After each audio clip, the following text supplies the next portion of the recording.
Welcome to the Bee's Tales. I hear that all of you are attending online classes these days. Nobody goes to school now because of the lockdown. Is that true? So, when you have an online class and you're attending it from home, do you get dressed up for the class? Do you wear your best dress and sit in front of the computer and learn? Or do you just get up from bed, rub your eyes, do not brush your teeth, and come and sit and study? Is that what you do? No, I'm sure you get dressed very well before your class, isn't it? So today's story is about somebody who also wants to be very well dressed. Unfortunately, he is being called a very scruffy man. Now, what is scruffy? Scruffy means dirty, untidy, with hair that's not combed. Okay? So, let's find out what this man does to become well dressed.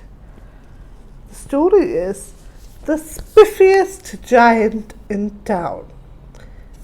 Did you see that?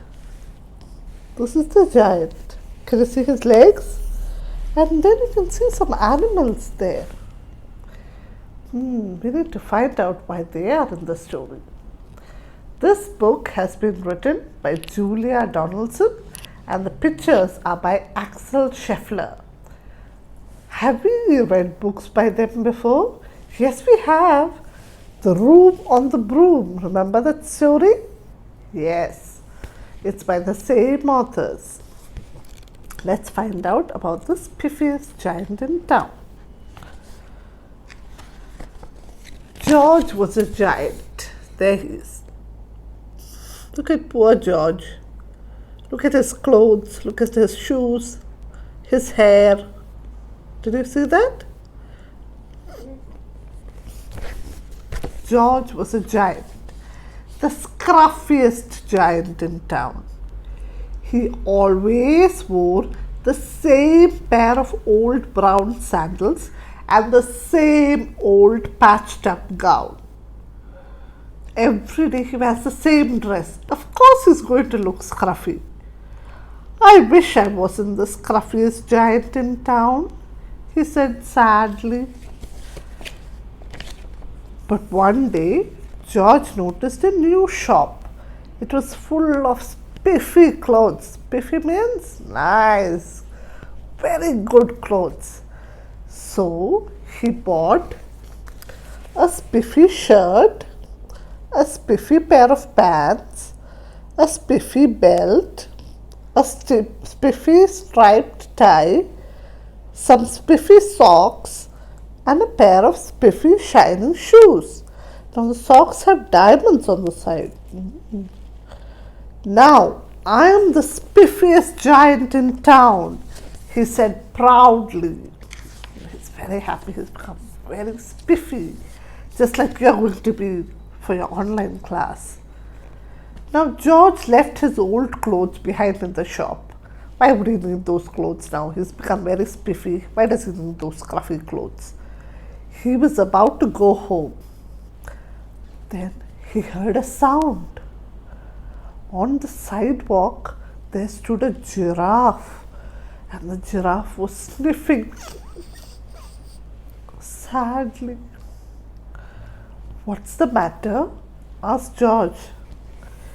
It's my neck. Now the giraffe has a very long neck, isn't it? Yeah. It's my neck, said the giraffe. It's so very long and so very cold. I wish I had a warm scarf, but the warm scarf has to be long as well. Now this giant is a very gentle giant. He's a very nice man. Nice giant. Cheer up, said George. And he took off his striped tie. Now a giant's tie is going to be really long. So if you wrap it around the giraffe's neck, it will cover the whole neck. That's right. Now George is also very kind, isn't it? So even though he wanted to look spiffy, he told the giraffe, You cheer up. And he took off his striped tie. It didn't match with my socks anyway, he said, and he wound it around the giraffe's neck. Now, have you noticed that whenever there is no chocolate left in the fridge, and then you search carefully and you find one piece, and then you'll see your mother coming, and you ask her, Mom, would you like to share my chocolate with me? And she says, No, I don't like chocolate. You eat it. Have you noticed that? That's not because your mom doesn't like chocolate. It's because she wants you to have it, isn't it? Yeah, like that. George also says, it didn't match my socks anyway. And he took the scarf and he gave it to the giraffe. Such a nice giant, isn't it? It made a wonderful scarf also. Thank you, said the giraffe. Look at the giraffe there. Can you see the scarf around his neck? Yeah. Now, as George strode towards home, he sang to himself. My tie is a scarf for a cold giraffe, but look me up and down. I'm the spiffiest giant in town. He's very happy. He's helped somebody and he's also very spiffy. Now George came to a river. On the boat, there stood a goat who was bleating loudly. What's the matter? Asked George. It's my sail. It's a sailboat, so there's a sail on it. It's my sail, said the goat. It blew away in the storm. I wish I had a new strong sail for my boat. Look at that. The sail has blown away and now he doesn't have a sail. So his boat doesn't move. Cheer up, said George as he took off his new white shirt. It kept coming untucked anyway, he said, as he tied it to the mast of the goat's boat. It made a magnificent sail. Thank you, said the goat. Look at that. Can you see? The shirt has made such a beautiful sail, isn't it? And then George strode on, singing to himself. My tie is a scarf for a cold giraffe. My shirt's on a boat as a sail for a goat. But look me up and down. I'm the spiffiest giant in town. He was very happy. He's helped somebody. But then, as he kept walking, George came to a tiny ruined house. And beside the house stood a white mouse with lots of baby mice. Now, one mouse, if there are many mice, what is it called? A group of mice, isn't it? One mouse, many mice. Now, the white mouse stood with lots of baby mice. They were all squeaking. What's the matter? Asked George. It's our house, squeaked the mother mouse. It's burned down and now we have nowhere to live. I wish we had a nice new house. And she's crying. Look at that. The house caught fire and there's fire fumes coming out of it. It's hot and all the little kids have come running out. And there they're standing sadly looking at their burned down house. And they're wishing that there was a new house for them to stay in. Cheer up, said George as he took off one of his shiny shoes. It was giving me blisters anyway, he said, as the mouse and her baby scrambled inside. The shoe made a perfect home for them. Thank you, they squeaked. Look at them, they're so happy inside that house. Did you see that? Now George has only one shoe on his leg now, and George had to hop along the road now. But he didn't mind. As he hopped, he sang to himself. My tie is a scarf for a cold giraffe. My shirt's on a boat as a sail for a goat. My shoe is a house for a little white mouse. But look me up and down. I'm the spiffiest giant in town. George came to a campsite. Now he's singing and he's walking, and he came to a campsite. Beside the tent stood a fox who was crying. What is the matter? Asked George. It's my sleeping bag, said the fox. I dropped it in a puddle. I wish I had a warm, dry sleeping bag. Now the fox has to sleep in a tent. You can't take a bed to the tent. So he was sleeping in a sleeping bag. But what happened to his sleeping bag? It was raining and there was a puddle there. And the sleeping bag fell into the puddle. And now it's all wet and he's crying because he doesn't have a sleeping bag for night. Sorry, I have a cold, that's why. Now cheer up, said George as he took off one of his socks with diamonds on the sides, remember? It was tickling my toes anyway, he said, as the fox snuggled into it. It made a very fine sleeping bag. Thank you, said the fox. Look at the fox. He snuggled into the socks with diamonds on the side. And it's a perfect fit, isn't it? Now, George is very happy. He's helped the fox as well.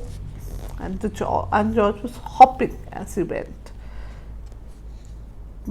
My tie is a scarf for a cold giraffe. My shirt's on a boat as a sail for a goat. My shoe is a house for a little white mouse. One of my socks is a bed for a fox. But look me up and down.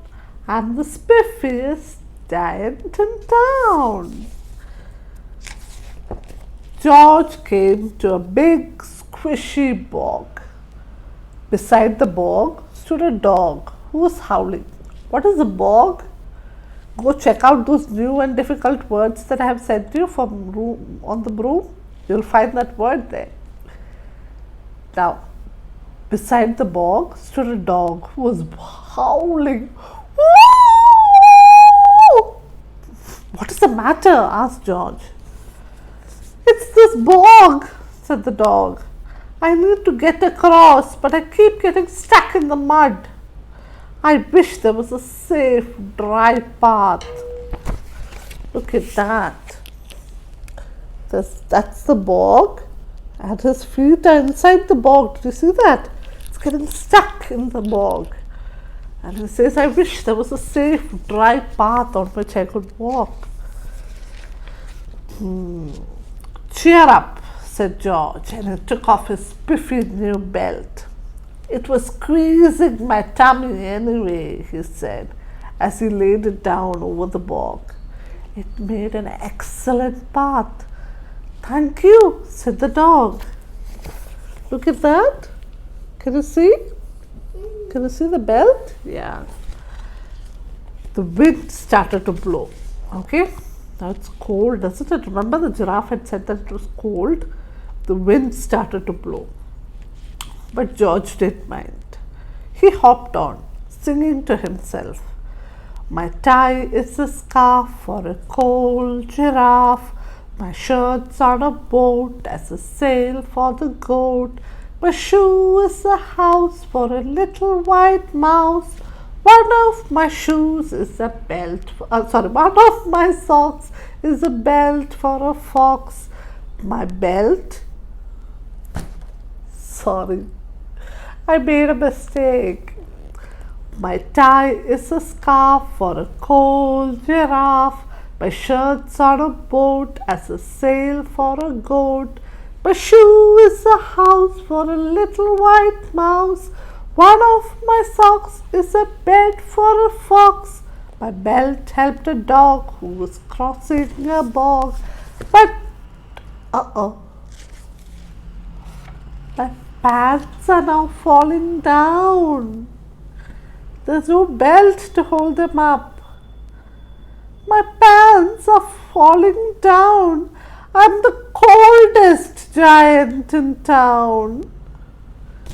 Look at the giant now. He doesn't have a tie, he doesn't have a shirt, he doesn't have a belt, he doesn't have his pants.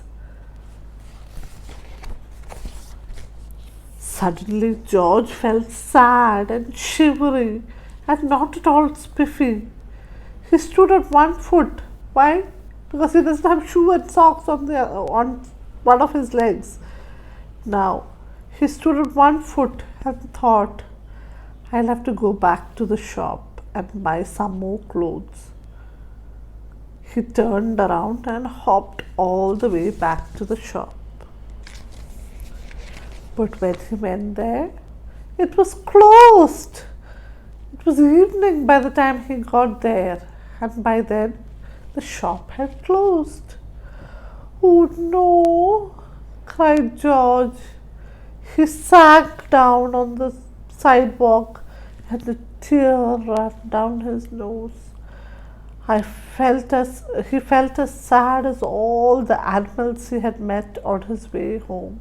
Remember, the animals were all crying when he met them. Now George was also crying. Then, out of the corner of his eye, he saw a bag with something familiar poking out at the top. George took a closer look. What do you think it is? His own clothes? Yes! My gown, he yelled. My dear old gown and sandals. George put them on. They felt wonderfully comfortable. I'm the coziest giant in town, he cried, and he danced back home along the road. Sorry. Outside his front door stood all the animals that he had helped. They were carrying an enormous present. Come on, George, they said. Open it. George untied the ribbon. Inside was a beautiful gold paper crown and a card. Look inside the card, George, said the animals. George put the crown on his head and he opened the card. Did you see that? Did you see George with a golden crown on his head and a card?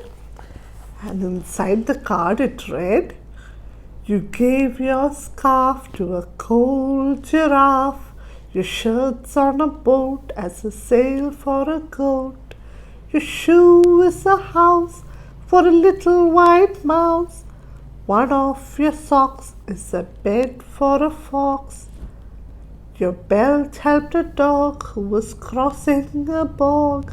So here's a very fine crown to go with the sandals and gown of the kindest giant in town. So he may not be spiffy, but he's definitely the kindest giant in town. And look at the pretty pictures that they have drawn there. That's George. That's the crown. That's the fox with the socks. That's the dog walking around the bog on the belt. That's the mouse with the shoe as his house. That's the goat on a boat. And that's the giraffe with that very pretty scarf. And that made George so very happy. He may not be spiffy, but he was definitely the kindest giant in town, isn't it? I hope you enjoyed the story. If you did, make sure to like, share and comment on this video. And have you subscribed to the channel yet? If you haven't, do it right now. Bye-bye. Bye.